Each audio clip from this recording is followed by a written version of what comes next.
Arashi, are you ready?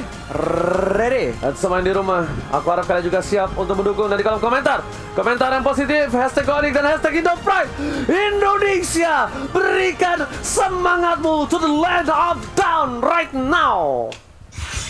Wow. Oke, inilah dia game yang kedua dan tentunya ini bakal jadi penentuan banget ketika kita melihat dari Keyboy-nya yang bahkan udah dikejar-kejar, terkena sedikit Soul Bloom dan harus dipaksa untuk mundur flick out kali ini. Bahkan di flicker balik oleh First Blood, diamankan oleh Blacklist International. Dua flicker telah keluar, tetap masih menjadi satu buah kerugian, di mana ada satu buah poin kill First Blood diamankan. Dan fun fact-nya di mana Beatrix telah hero head dengan win rate tertinggi di MPLPS season 8. Dari 4 kali pick Beatrix-nya 100% Profesor. Untung pas MPL di auto nge-ban ya. Berapa kali tuh kalau misalkan dilepaskan begitu saja. Mengerikan ya. Iya, ini lumayan menjadi salah satu power hero sepertinya dari teman-teman Blacklist International. Tapi untuk kali ini, Omen Venus coba untuk melawan poking damage ke depan juga. Sudah terlihat dari satu item, kayaknya Favor di sana yang sudah diamankan. Dan Suns-nya kayaknya bakal coba untuk farming dengan ya santai-santai aja. Dia juga masih di cover sama Keyboy. Wise masih muncrat. Boots hanya benar-benar di engage saja, di poking damage saja. Lihat bagaimana energy transformation yang diberikan daripada seorang Wise. Dan bahkan dia pakai emblem Mage Killer. Jadi, ini dia PT Bongkar Turret versi Filipina. Oke, tapi lihat Drian langsung menuju ke arah bottom lane, coba untuk melakukan clear minion dan dibantu begitu saja Boots. Tapi sayangnya, ada seorang Drian dekat sana. Boots belum level 4, Profesor. Dia masih harus menunggu satu buah wave lagi. Dan di sini dari para pemain tim Blacklist International, mereka sudah standby di arah Turtle dengan CCTV by Galaxy A52s 5G. Langsung kali ini menembak dengan cepatnya. Wise tidak terganggu sama sekali dan retribution-nya langsung diamankan on point. Dan aku penasaran apakah bakal jenis One duluan ya Rasya, atau janjian Ice Queen One dulu untuk Wise-nya kali ini. Kalau mereka ambil Ice Queen Swan sih bagus banget ya buat kayak buat menghadang pergerakan agresif dari Onyx, dan itu juga bisa bantu banget buat mencari justru main agresif dan mungkin di peak of potential ya dari Blacklist International. Tapi dari item sekarang Drian udah menggunakan sepatu cooldown, jadi mungkin niatnya tuh buat memberikan lebih banyak sisi, karena emang selain Farsa sebenarnya stun atau root dari sisi Onyx Esports tuh agak dikit sih. Oke, tapi lihat Suns sampai dipotong-potong rotasinya. Omen Venus tidak tinggal diam, mencoba untuk di poking damage, tapi Suns belum memiliki damage yang cukup maksimal. Melihat permainan dari tim Blacklist International, mereka bahkan benar-benar masih mencoba untuk melakukan take care terhadap seorang Oheb. Walaupun Oheb sudah menang dari laningnya, Profesor, tetap Oheb dijaga, bisa-bisa tetap di take care, tetap di babysit kali ini. Karena gampang banget untuk melakukan poking damage daripada seorang clean-nya karena belakang. Namun tiba-tiba cewek sendirian dekat ke depan dan bahkan dihilangkan begitu saja dengan satu devastation. Cewek, apakah dia mampu untuk bertahan dan bahkan melakukan clear minion? Untungnya dia sempat untuk melakukan clear minion, walaupun harus ditumbangkan di arah top lane sana. Oke, dan di ada bottom lane, lihat Boots pun harus benar-benar bertahan. Dan damage yang diberikan, dilakukan zoning out. Fokus ke arah turretnya, Wise lagi PT Bongkar Turret versi Filipin kalau kata Profesor KB. Kali ini benar-benar dia membagi damage dan juga goldnya terhadap seorang Wise. Di depan sana Sam coba untuk mempertahankan dirinya, yang telah dikeluarkan ke depan. Boots mau nggak mau untuk menjadi sebuah samsak dari tim Blacklist International. Keyboy di menit yang ketiga kali ini bukan menjadi hal yang baik, tapi Haji standby on position. Akankah cewek bakal coba ditendang kembali, tapi untungnya Haji tidak ada flicker kali ini. Oh, untungnya nggak bakal masuk momen montage snack video lagi, tapi kali ini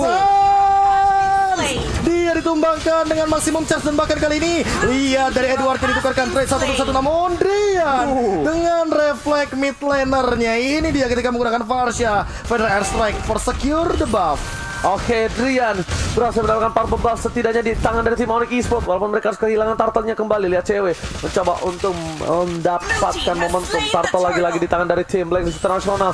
Mereka memimpin dari segi gold, 2000 gold. Omen Venus masuk terlalu dalam dan bahkan damage yang diberikan dari turret terlalu besar. Ricky berdepan sana, oleh batas semangat coba ada satu poin masih dihindari. Omen Venus, tembakan terakhir dari seorang cewek tidak kena karena lihat flicker yang on point berhasil ngedecoy damage yang diberikan dari seorang cewek. Fokus sekarang turretnya, Haji di depan sana, untungnya tidak ada flicker kembali dari tim Onyx Esports, terclear mini dengan cukup cepat dari top lane. Sekarang kita lihat Blacklist sekarang lagi pressure di atas dan di bawah bersamaan ya, jadi agresif banget. Tapi sekarang Onyx Esports biarpun katanya lagi kalah, mereka kalau bisa bawa game ini ke late game, sebenarnya dari komposisi ada keunggulan tersendiri sih.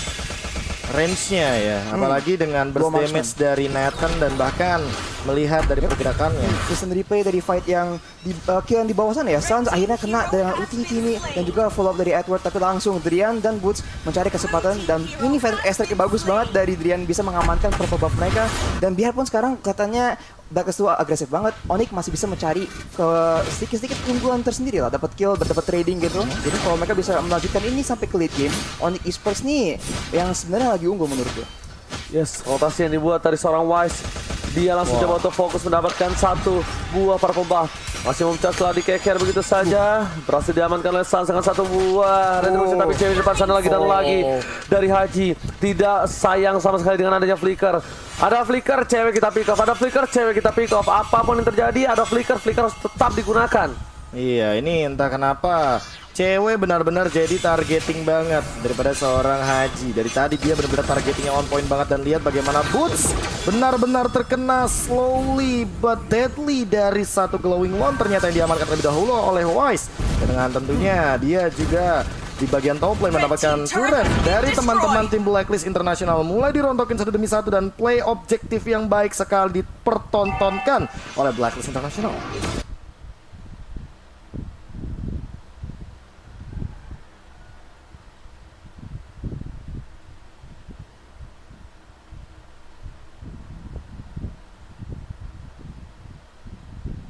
Yes, dan lihat CCTV dari Turtle-nya lagi-lagi sudah dipegang. Para pemain tim Onyx Esports, mereka tidak tinggal diam. Keyboy bakal coba untuk menarik ulur. Ini karena adalah Turtle terakhir. Turtle kesempatan mereka untuk mendapatkan gold supaya mereka bisa memiliki gold yang seimbang dengan Blacklist International. Tapi melihat potensi yang tidak bisa didapatkan, sepertinya Wise lagi dan lagi akan mendapatkan Turtle tanpa adanya cold test, dan bahkan Haji di depan sana. Belum ada flicker, damage coba diberikan, poking damage, tapi Oheb tidak tinggal diam. Bakal coba cover dan bahkan turret dari bottom lane akan didapatkan oleh tim Onyx Esports.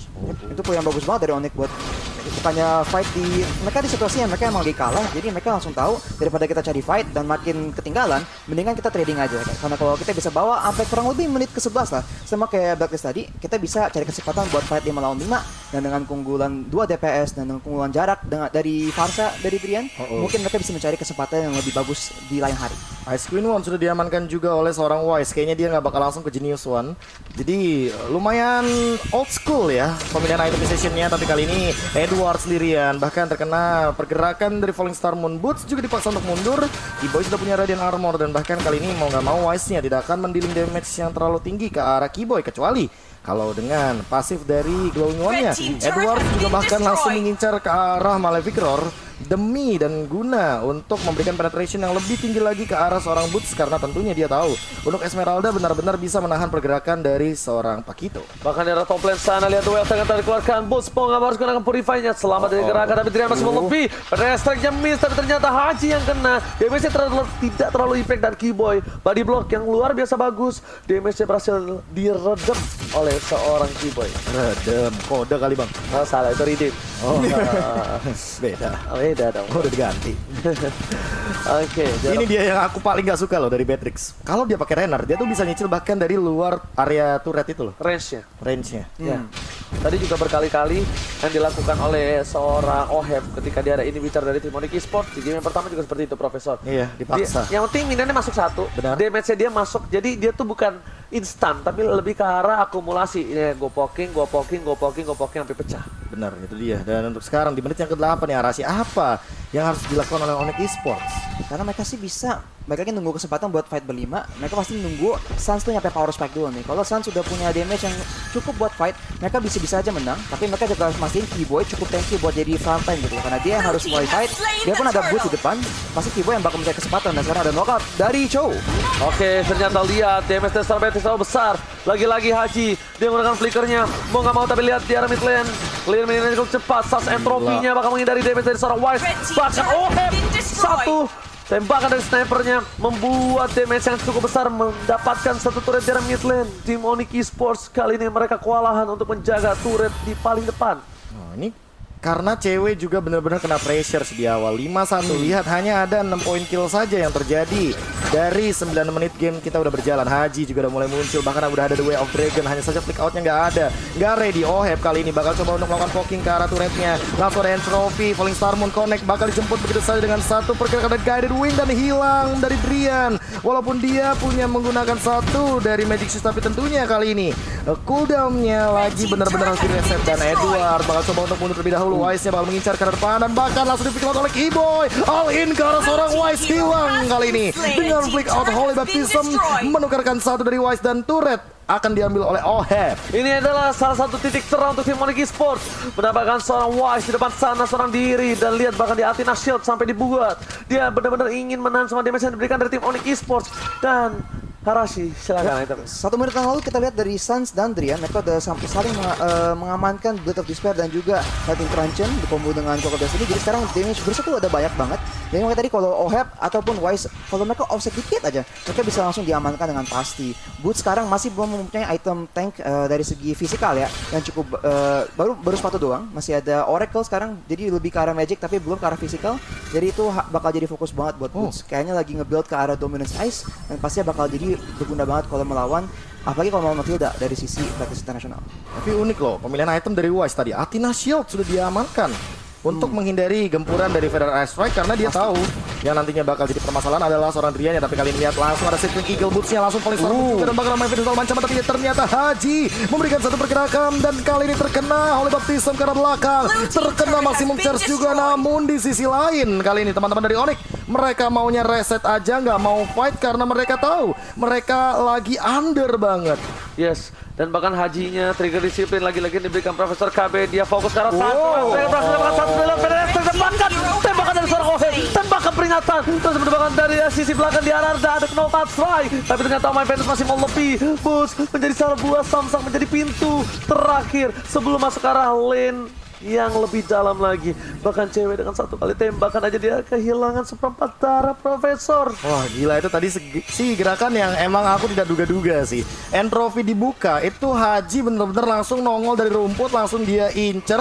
Karena tendangan The Way of Dragon yang hanya untuk satu orang, seorang Suns. Suns dengan Retribution, tentu dia tidak akan mampu untuk menahan dealing damage yang sangat amat besar dari Wise. Lihat Wise-nya bener-bener udah bebas banget. Energy Transformation bakal coba untuk dilontarkan guna memberikan dealing poking damage. Boots-nya juga mulai hadir. Bahkan lihat terkena knock out Wise, Sitting Eagle dan bahkan Federal Air Strike sudah digunakan. Namun kali ini Lord-nya bakal diamarkan oleh seorang Wise dengan Retribution. Lihat Wise-nya memberikan efek slow karena Keyboy. Langsung dibalikin dengan Light of Retribution. Suns juga udah mulai hadir tapi ternyata belum bisa berbuat banyak dari teman-teman Onyx Esports. Kayaknya bakal menuju ke bagian mid lane. Cewek coba untuk poking damage. Lihat Edward-nya membersihkan wave minion dengan cepat. Masih mencharge gak ada yang kena, tapi kali ini zoning out akan dilakukan dan mungkin akan menuju untuk melakukan defense karena Lord sudah diamankan oleh Blacklist International. Oke, para pemain dari tim Onyx Esports kali ini mereka harus menahan Lord yang benar-benar perkasa. Lord kali ini yang harus mereka takutkan. Kenapa? Karena ini ada Lord yang sudah di-enhance, Lord yang sudah bisa mengamuk. Dan bahkan di sisi arah top lane ini Bitter doang yang tersisa Profesor KB. Tidak ada lagi pergerakan untuk tim Onyx Esports setelah ini Bitternya pecah. Mereka langsung ke arah base. Mereka harus menahan. Pedestriannya masih cooldown. Di garis depan Oheb sudah mulai mengekes snipernya. Menuju ke arah depan, Suns memberikan satu entropy. Lihat fokus menuju ke arah turretnya. Base-nya belum bisa digapai, tapi ternyata Lord kali ini akan cepat hilang. Iya, apakah bakal langsung dikontes balik? Lihat Oheb udah setengah darah dan bahkan kali ini dengan kehadiran dari Entropy, Nathan mau nggak mau harus reset dari Blacklist International karena mereka juga sadar ada 3 high ground defender dari teman-teman Onyx Esports termasuk Drian kali ini yang sudah mengamankan Divine Glaive. Apakah bakal di-engage balik? Enggak kayaknya. Bakal reset begitu aja dan bakal melakukan freeze lane untuk kali ini karena mau nggak mau ya. Kalau Blacklist melakukan pressure terus, mereka bakal kemakan sama gameplay dari Drian yang kali ini udah bisa memecahkan dari sisi Athena Shield-nya. Yes, bukan hanya itu aja. Mulai memasuki menit yang ke-13, damage dari deal dari tim Onyx Esports, mereka bakal lebih sakit lebih dalam lagi. Dan untuk tim Blacklist International, satu yang benar-benar harus diperhatikan selain Oheb, Hajinya yang benar-benar harus dipantau. Lihat, dia harusnya kalkulasi, udah ada flicker, siapapun bisa di pick off, apalagi cewek dan juga Suns yang tidak boleh terlihat sama sekali pergerakan atau bulu hidungnya Profesor. Yes, kali ini Oh My Venus juga terpaksa mengeluarkan satu flicker. Kali ini Oheb tertinggal di depan, flicker lagi, dan bahkan ada satu pergerakan dari Guided Wing mundur ke arah belakang. Langsung ada Falling Star Moon juga. Haji menanti di depan sana, ada flicker yang dia gunakan. Apakah bakal langsung melakukan satu pergerakan Montage Snake Video? Kali ini lihat Hajinya udah ada entropy juga, dan bakalan udah mulai kelihatan pergerakannya dari teman-teman Onyx Esports. 3 bahkan di dalam area jungle-nya. Apakah bakal langsung ditabrak? Boots, lihat slow effect-nya. Benar-benar perlahan tapi mematikan. Panas banget damage dari seorang Wise, berada di arah tengah, berkumpul menjadi satu. Harus ada yang bisa memecah belah kali ini tim Onyx Esports. Cewek udah menjadi bersegar Fury. Lihat masih mau charge ke arah belakang, tidak mengenai siapapun. Boots apakah masih mau maju? Inisiasi dari seorang Boots ingin memaksa untuk mendapatkan 1 poin tambahan. Edward akan coba di-ganking, tapi ternyata mereka mencium bau-bau busuk kali ini, di mana hilangnya semua pemain yang ada di map. Top lane Oheb kayaknya bakal maksain Umis begitu saja. Tapi kali ini lihat 200 cicil terus Oheb. Apakah bakal sempat untuk membersihkan dari satu wave-nya saja? Bakal dikejar sama Boots, langsung connect ke depan. Wise dalam ancaman, dan lihat bagaimana dia menahan dengan Frostmourne Shield yang ia miliki. Keyboy juga belum sempat untuk memberikan outplay-nya, tapi Haji Immortalnya pecah, bakal langsung dikejar juga kali ini. Lihat benar Astra-nya Oheb itu bakal dikejar oleh seorang cewek. Tapi di sisi lain Edward juga melakukan split push di sisi lain. Lihat dia masih coba langsung mundur dan back for safety. Yes, benar banget. Kesempatan besar Shutdown telah didapatkan. Onyx Esports mereka sudah memberikan damage yang cukup besar. Deal damage dari seorang cewek. Ini Blacklist International udah mulai respect harusnya. Bahkan Haji sekalipun udah menggunakan flicker dan harus tetap kehilangan satu poin mortality-nya. Sans di depan sana. Coba mendapatkan satu buff. Lihat cewek damage terlalu besar. Cewek terlalu depan. Ini bukan hal yang baik. Walaupun dia punya flicker sekalipun, ini bukan Matilda yang berada di samping dari seorang Onyx Esports. Tidak bisa dipanggil begitu saja Profesor KB, dan ini benar-benar harus dijaga pergerakannya. Lot telah dibuka menuju ke arah depan. Haji standby on position. Onyx Esports mencoba untuk membalikkan keadaan. Gak ada flicker dari tim Onyx lebih pede lagi, tapi Haji dia bakal coba untuk dapetin satu buat Way of Dragon. Masih pucat ke arah belakang. Tepat damage. Edward terlihat posisinya. Knockout Strike terkeluarkan. Haji masih dengan sabar, tapi lihat sniper yang dikeluarkan. Entropinya kali ini tidak mendapatkan apa-apa. Menuju ke arah belakang. Ke-cancel. Haji harus dihilangkan. Dan mendapatkan satu. Dan mendapatkan, dan dia akan menjadi momentum untuk sasar. Ternyata Mas Wito Edward berhasil mendapatkan poin tambahan, tapi lihat 2 hilang 3 permain dari Blacklist International. Oheb masih dikejar, gak boleh pulang, mau jadi goyang, tapi ternyata masih ada Kaidi win kill. Ada abang kali ini Arashi, what happened aya naon? Wah gila, 1 tukar buat 3 untuk Onyx Esports. Sekarang mereka langsung mencari tower tambahan. Di fight itu kita lihat emang member-member dari Blacklist International tuh ke pressure banget. Dan yang penting itu engage dari Haji tuh diberhentiin dari Keyboy menggunakan Holy Baptism. Jadi itu emang jadi play yang bagus banget, dan itu emang hal penting banget karena selain Haji sebenarnya nggak banyak hero dari sisi Blacklist International yang bisa mencari play yang bisa membuat player dari Onyx Esports tuh offside. Jadi kalau mereka jaga posisi dan mereka ngeberhentiin engage dari Haji, sebenarnya fightnya tuh rata-rata udah nguntungin mereka loh sebelum fightnya bahkan mulai. Asli, ini interference adalah salah satu skill yang emang annoying banget untuk hero-hero Dash kayak Cho, Pakito. Tapi aku lebih nggak menduga ya kalau ternyata yang mendapatkan lordnya itu adalah seorang Edward dengan jabnya. Karena balik lagi ketika team fight, mau nggak mau War X ini kan stacknya bakal 8. Dan burst damage-nya tuh bakal gede banget, tapi di sisi lain juga retribution-nya belum ready. Wise-nya tumbang, Sans-nya ternyata miscalculation, dan kali ini Conceal akan digunakan. Wait, Haji kali ini yang mungkin sudah kegeser kelihatan langsung posisinya. Oke, bukan hanya itu aja, tapi ada satu yang cukup harus mereka perhatikan kembali, karena udah setelah 2 menit flickernya dipakai. Flickernya sudah kembali ada, siapapun bisa di pick off untuk kali ini. Boots tidak boleh terlalu depan. Boots harus coba di cover, kalau bisa semuanya menempel menjadi satu. Informasi telah diberikan, di bawah tidak ada orang sama sekali. Boots kali ini akan melakukan teori sandwich terhadap tim dari Blacklist International. Keyboy memilih untuk mundur. Informasi telah diberikan, maksimum charge telah keluar. Damage yang cukup besar, tapi Boots seorang diri. Apakah coba di all in? Mencoba dibuka, mepet terlalu banyak, dan bahkan konsentrasi dikeluarkan. Edward menuju ke arah belakang, dan Rian masih berada di arah rumput. Tidak mau terlalu terburu-buru karena source skill yang keluar saja bisa dibalikan keadaannya, dan lihat damage-nya Profesor. Ya, itu dia serangan jarak jauh yang bisa dilakukan oleh Blacklist International. Ada Renar dan juga ada maximum charge, makanya nantinya sangat amat available untuk Blacklist melakukan tembakan LDR ya. Dan untuk kali ini emang balikin lagi untuk Hajinya, mau gak mau dia punya tugas yang cukup berat untuk melakukan pick off di satu member. Tapi ingat ada 2 Purify, Drian dan juga Boots. Jadi kayaknya nggak bakal targeting ke arah sana. Tapi pentingnya juga Kibo ada tanggung jawab buat nge-heal member dari Onyx Esports dari Poke dari sisi Blacklist International, dan juga harus ngelindungin cewek dan Suns karena emang mereka tuh 2 hero yang nggak ada Purify, emang ditarget oleh Haji. Wise. Oke, tapi lihat di depan sana Wise, seorang diri dari mana di Wise ternyata dikeluarkan, langsung ada Entropy dengan depan sana mencoba untuk cover tapi damage terlalu besar. Masih harus mundur. Cewek mau gak mau flicker ke arah belakang. Untungnya Immortal nggak pecah karena masih ada seorang Bapak Lot yang bakal muncul lagi ke lane of down. Ini Wise udah bisa dihindari. Tapi lihat, Haji masih mau lebih. Haji masih punya flicker, tapi untungnya nggak ada The Way of Dragon. Iya, untuk kali ini The Way of Dragon-nya sudah digunakan dan bahkan harus lebih sabar lagi. Jangan sampai salah jalan ya. Ini rumput-rumput yang tidak bergoyang memang terkadang bisa menjadi ancaman. Haji udah mulai kelihatan dan bahkan Driannya juga udah mulai kelihatan. Entropy digunakan, langsung ada Season Kill juga. Sansnya mencoba untuk bertahan tapi ada interference. Di cancel begitu saja. The Way of Dragon-nya sudah tidak ada lagi. Ke depan. Oh, Heb ditumbangkan, Immortality bakal pecah. Edward dihentikan di arah depan, masih ada interference tembak Hajinya. Juga pecah dari Immortality-nya. Oh, Heb bakal ditumbangkan. Bang Boots. Dia diam tak bergerak, tapi kali ini udah bergerak langsung membuat konser kacir Blacklist International. Lihat 2 sudah tumbang, masih ingin mengejar ke depan dari Edwardnya. Wise-nya bakal ditahan, satu Feather Airstrike mau gak mau bakal dipanggil oleh Kill ada abang. Langsung guided wing, bakal coba untuk kontes dari area depan. Keyboy-nya nebein dari turretnya, lihat Sans-nya memberikan dealing damage ke depannya juga dan bahkan ada Holy Baptism yang tidak koneksi siapa-siapa. Tapi objektif selanjutnya juga bakal didorong. Onyx Esports mencoba dan masih mau struggling untuk mendapatkan objektif selanjutnya. Polystar mengkonek ke arah 2. Langsung ada Feather Airstrike, Wise-nya 1 hit lagi, tapi masih bisa survive dan Edward. Dia bakal tumbang tapi ternyata fokus ke arah base-nya ya guys ya. 1-1 kali ini Indonesia Berhasil mendapatkan 1 poin. Lihat, dibalikan keadaannya, ditunggu momentumnya. Ini dia Spamindo Pride.